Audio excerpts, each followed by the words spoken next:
¿Cómo están, estimados estudiantes? Mi saludo a todos ustedes. Me encuentro en la biblioteca del profesor Stein, ya que, como recordarán, él me trajo a la época actual, al siglo XXI, con su máquina del tiempo, y me invitó a acompañarlos y guiarlos durante este periodo escolar. Hoy he estado leyendo algunos de los interesantes libros que el profesor tiene. Hola, maestro. Acabo de llegar. Estaba haciendo clases en el colegio. ¿Qué le ha parecido mi biblioteca? Oh, está muy completa. Veo que tiene muchos libros interesantes, varios de los cuales no existían en mi época. Sí, bueno, ya me imagino, maestro.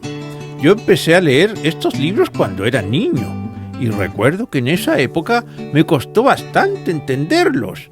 No sabía por dónde empezar. Ah, profesor, eso es porque no sabía hacer un buen análisis del libro. Eso es fundamental.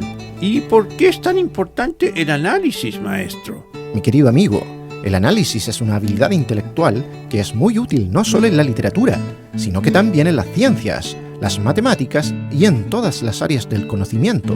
Analizar es distinguir las diferentes partes que componen un todo, y a partir de eso podemos entender y explicar ese todo. ¡Qué interesante!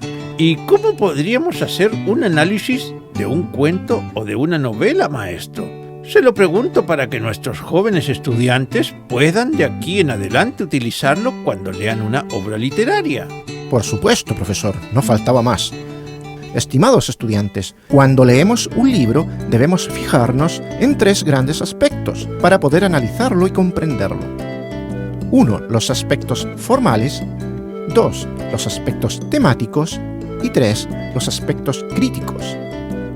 En la primera etapa, o sea, los aspectos formales, debéis fijaros en lo siguiente.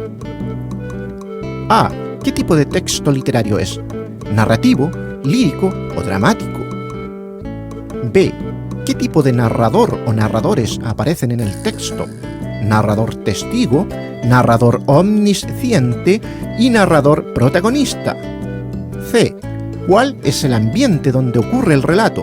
El ambiente, espacio o lugar donde se desarrolla la acción. D. ¿Cómo se clasifican los personajes del texto? Protagonista, antagonista, secundarios, incidentales. ¿Pusieron atención, jovencitos? Muy bien, esa es la primera etapa del análisis literario. Y dígame ahora, maestro, ¿cómo es la segunda etapa?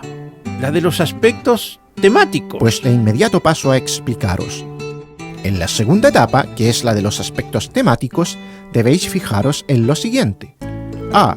¿Qué temas desarrolla el texto leído? B. ¿Qué valores y qué vicios, virtudes y defectos definen a los personajes del texto leído? C. ¿En qué momento histórico y cultural se desarrolla el texto? Está muy claro ahora, maestro. ¿Cuál es la última etapa del análisis? Se las explico de inmediato. Poned atención. En la tercera etapa del análisis, que es la de los aspectos críticos, debemos considerar lo siguiente. 1. ¿Qué te pareció el texto? ¿Entretenido, aburrido, etc.? ¿Y por qué? 2.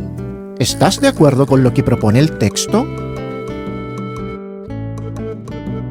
Y bien, ¿qué os ha parecido? ¡Oh!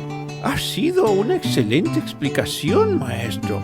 Si hubiera sabido esto de niño, hubiera aprendido muy rápido a analizar una obra literaria. Lo bueno es que todos ustedes, jovencitos, lo saben ahora. Así es. De aquí en adelante deben practicarlo para no olvidarlo. El análisis literario requiere que dediquemos tiempo a leer con atención y a sumergirnos en el mundo apasionante del arte de la literatura. Bueno, jovencitos, ya nos tenemos que ir. Ahora, junto a su profesor o profesora, practicarán y profundizarán este tema. Antes de irnos, quiero recordarles nuestras actitudes valóricas. Sé honesto, respeta la diversidad, cuidemos la naturaleza. ¡Hasta pronto, jovencitos! ¡Adiós! Os esperamos en una próxima teleclase. ¡Hasta la vista!